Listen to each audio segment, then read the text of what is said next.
Well, everybody's favorite part of my presentations is when we get to making bucket lists at the end. Because, see, we go down these really dark and difficult paths where we talk about burnout, the impact, the rates, how much it's affecting people, moral distress, depression, anxiety, et cetera, et cetera.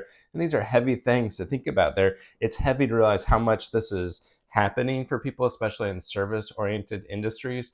But then we turn a corner eventually and say, that one of the ways out of burnout isn't just to reduce our workload, which is a very difficult thing to accomplish, or to say, let's make sure that the way that we're serving people isn't so distressing anymore. That's almost impossible to accomplish. But to remember that we matter too. And one way that we remember that we matter too is through the bucket list. So it's not just a trite sort of thing, but it's an exercise where I take people who are always thinking about their patients, always thinking about their clients, their students, whoever it is that they're serving, and say, it's okay. It's okay for you to think about yourself too, and what do you want to do in the world? And the bucket list is a method for doing that. So if you're like that and you have a hard time getting started thinking about what do I want to do, what would I put on my bucket list? Let me give you three categories to help you get started. The first is the obvious, aspirational, big things, things that might be expensive or take a long time to do that you've always wanted to do. Certainly, you're going to put some of those things down, and I want you to do that.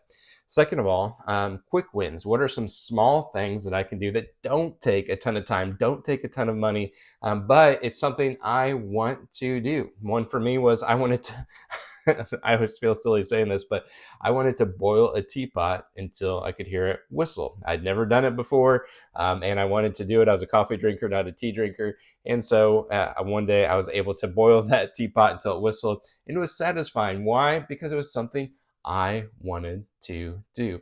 The third category I encourage you to think about if you're having a hard time getting started with a bucket list is milestones. So if you're thinking about milestones that are going to happen in your life probably anyway, my example for this was I wanted to teach our daughter to drive a car. I had taught our three sons. It was her turn. I wanted to do that. And this helped me to reframe when I put that on my bucket list.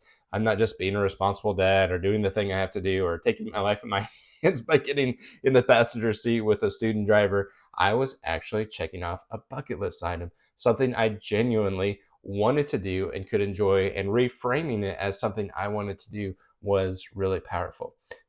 So excuse me, aspirational, quick wins, and then those milestones. What are you going to add to your bucket list today?